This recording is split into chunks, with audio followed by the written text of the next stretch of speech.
I'm Mike Balaban of BAMMER. I've just moved into my new spacious abode here in San Diego, which is a fitting place to begin recording this series of video clips. I'm also about to turn 70 years old in less than 3 weeks. Both are kind of marking new stages in my life, so I'm really looking forward to sharing stories about my gay past as well as discussions about topics of interest to the LGBT community, both in the past as I was coming out and growing up, and today. I hope you'll listen in, enjoy them, like them if you do, and please subscribe to our YouTube channel. I'm going to start off with a personal story from 1979. I was 27 years old, living and working in New York for a Wall Street firm, conservative, homophobic. It was not an easy existence. I didn't really know how to be gay. I'd come out to family and straight friends, but I had no gay friends.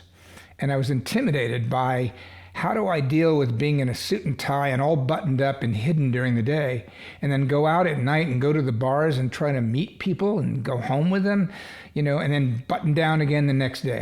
I just couldn't deal with it. And I was in a very intense training program, which made it even harder.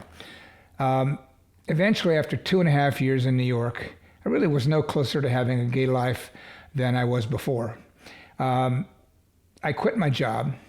I took my savings. I sublet my New York apartment. I took my little car, and I drove across country by myself. It was a daunting trip, but it was one I looked forward to.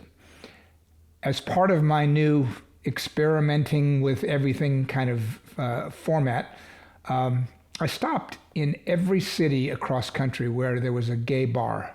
I had a guide called Dameron's Bar Guide, which directed me to where to go in Little Rock, Arkansas, to the Discovery Disco, or in Lubbock, Texas, or Phoenix, or Albuquerque.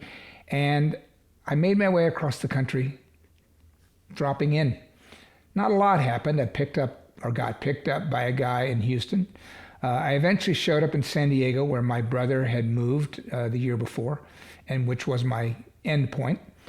And I set up camp there, spending the summer, traipsing in my car up and down the West Coast, visiting other friends and family in San Francisco and Los Angeles. But the part that was most interesting was when I went out on the town for the first time in San Diego. The big disco back then was called the West Coast Production Company, or WCPC, affectionately known as the Wussy Pussy. I still laugh at that today. Anyway, I walked into the bar area, and there's a huge open area with people in front of me and a bar to the left, and at the end of the open area was a big dance floor. So I walked up to the first bartender I saw. I bought a beer. I noticed he was cute, but I don't remember much more than that.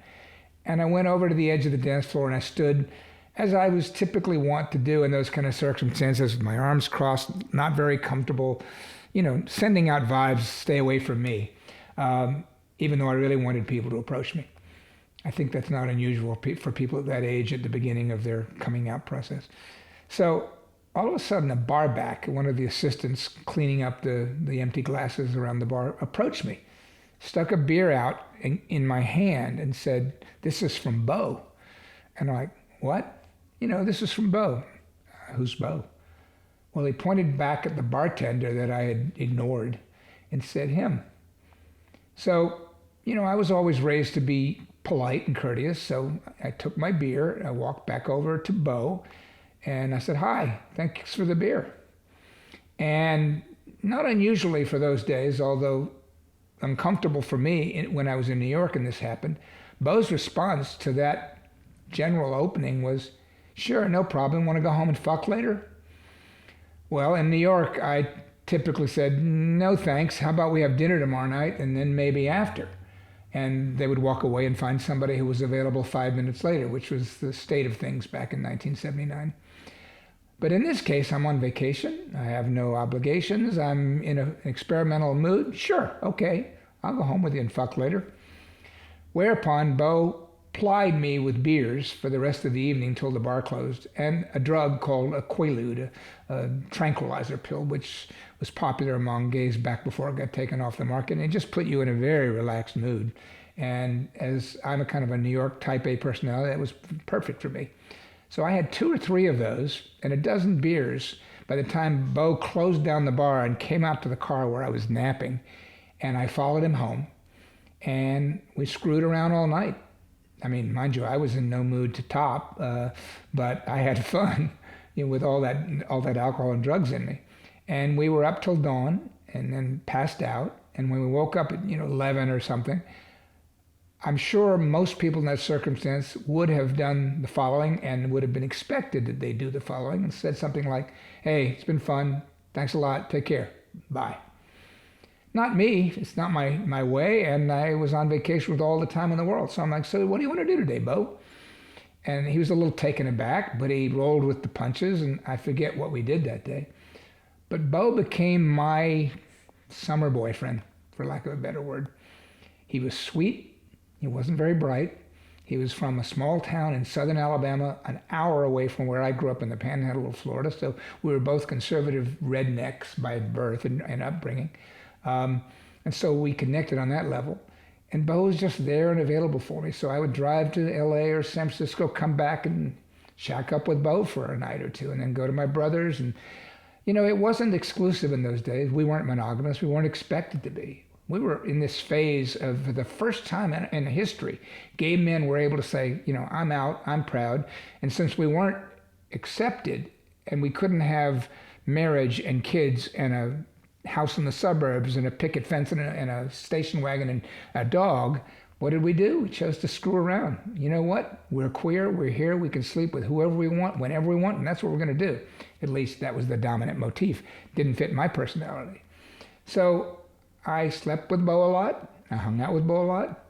I slept with a couple of his friends. He knew, he didn't care.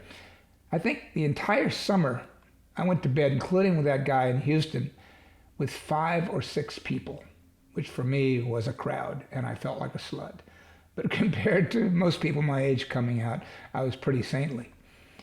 At the end of the summer, having kind of gotten a level of comfort with what it was like to be gay, which I hadn't had before I left New York, I traipsed across the country again by myself, stopping in bars, got back to New York, spent a year trying on a couple of different jobs, trying to figure out what I wanted to do with my life, but meanwhile, going to bars, making my first gay friends, and beginning a gay life, which would hold me in good stead for the next 40 years.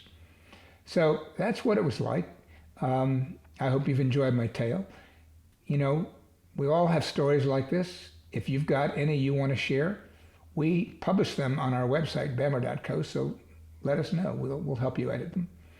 Also, up and coming on our content, I want to inform you about our next 2 podcast interviews, which I host. The first is with Hudson Taylor, a 3-time All-American wrestler at Maryland a dozen years ago, who was so frustrated with the homophobic and misogynistic language in his locker room that he slapped a Human Rights Campaign Fund sticker on his wrestling headgear and went out and wrestled and came back and told his team as the captain, "I don't want to hear that language anymore." And he became what's known as an upstander as opposed to a bystander. He became an ally to the LGBT community. And out of that, he got interviewed by Outsports, resulting in 2,000 closeted lesbian and gay athletes around the country sending him emails thanking him for standing up for them, giving him hope. I'm choking up just thinking about it.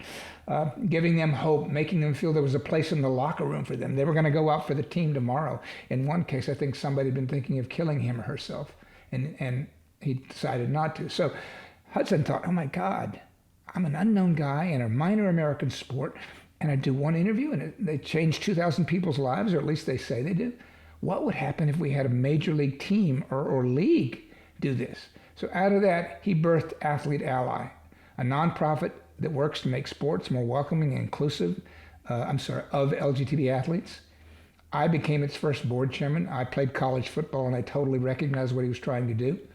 And I had someone do that for me back 40 years ago. David Cope, the first prominent athlete, former NFL player to come out, became my mentor. So I became the board chair. Hudson Taylor is the founder and executive director, and I'm going to interview him next about all of the fight for the athlete allies involved in on the behalf of LGBTQ athletes, particularly right now, the whole trans woman athlete struggle. Next after that will be Lillian Vlez, a 38-year-old Ecuadorian, born Cesar, now Lillian, who transitioned at 36 after 27 years of suppressing what Cesar knew was his true gender. He was a woman inside a man's body. Mind you, he had 2 wives, a baby mama, and several kids in the meantime, never feeling comfortable, always fighting it, making people and himself unhappy. And today, Lillian Vlez is a happily transgendered woman of 6'1", 180, down from 6'1", 220 pounds of rock hard muscle, and enjoying her life like she never did before. I'll be interviewing her next. I hope you'll stick around and enjoy some of our content. Please, like whatever you hear and subscribe to YouTube again. I look forward to hearing or seeing you next time. Thank you. Hi, thanks for watching. Don't forget to subscribe and click the notification bell. There's lots of content coming that you won't want to miss. Please also like and comment if you have topics you'd like for us to discuss. Thanks a lot. See you next time with much love and gratitude. Goodbye.